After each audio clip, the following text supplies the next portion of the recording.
إحداهن عملت ثروة من الزبالة. أغنى ستات في مجال البيزنس في مصر. الستات مش مكانها المطبخ زي ما هو شائع في مجتمعنا العربي، لا، في ستات مصريات حققوا نجاحات كبيرة في عالم الاستثمار والبيزنس، ودخلوا تصنيف أثرى سيدات في العالم بثروات عدت $1,000,000,000. نماذج تستحق إننا نتكلم عنها ونشيد بيها. تعالوا بينا نتكلم عن بعضهم. شاهيناز النجار، اللي ما يعرفهاش، هي زوجة أحمد عز اللي بيلقب بملك الحديد في مصر. اتخرجت من كلية الآداب بالجامعة الأمريكية ودرست الطب في أمريكا.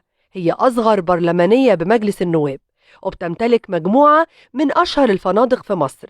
ورثت من والدها شركات سياحية ويخوت بملايين الدولارات، وقدرت في وقت قصير إنها تكبر ثروتها. عزة فهمي، واحدة من أثرى السيدات في مصر، وهي بنت محافظة سوهاج. كانت أول مرأة تتدرب على صناعة المجوهرات بورش خان الخليلي، وبتمتلك شركة عزة فهمي لتصميم المجوهرات والحلي للمشاهير وكبار الشخصيات. قدمت أكتر من 200 معرض حول العالم، وحققت نجاح كبير، وثروتها تجاوزت $1,000,000,000، وتصنفت ضمن قائمة صاحبات الأعمال ال25 الأكثر نفوذا في الشرق الأوسط، واللي بتصدرها الفاينانشال تايمز.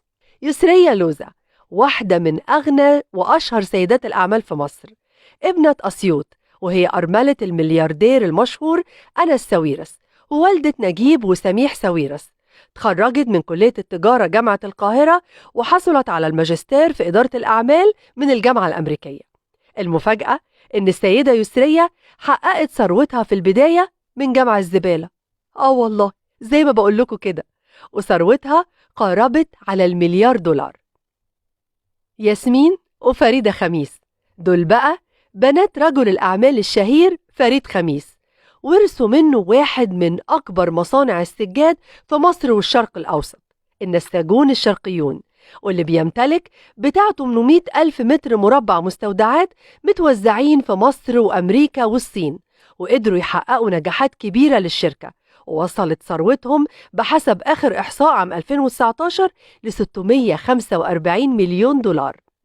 سحر السلاب، لقبت بالسيدة الأقوى تأثيراً بالشرق الأوسط، واختارتها مجلة فوربس العالمية كواحدة من أهم 5 سيدات أعمال مسلمات.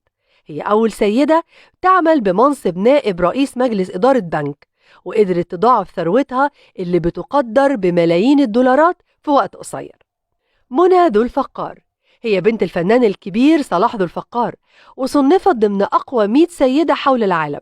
اتخرجت من كلية السياسة والاقتصاد جامعة القاهرة سنة 1969، وحصلت على ماجستير القانون من جامعة المنصورة. أسست مكتب ذو الفقار الشهير للمحاماة، وقدرت تحقق ثروة كبيرة اتخطت $1,000,000,000. عندها استثمارات كبيرة في العقارات في مصر وبره مصر.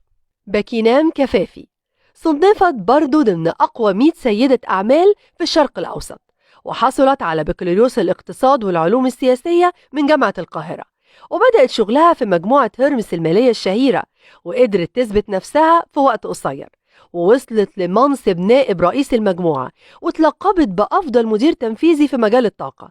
ثروتها بتصل لأكثر من $250,000,000. فريدة تمراز، تربعت السيدة فريدة على مجال تصميم الأزياء والفساتين لحفلات الزفاف والسهرات الفاخرة، وصاحبة براند تيمراز الشهير، وبتصل ثروتها لأكثر من $300,000,000.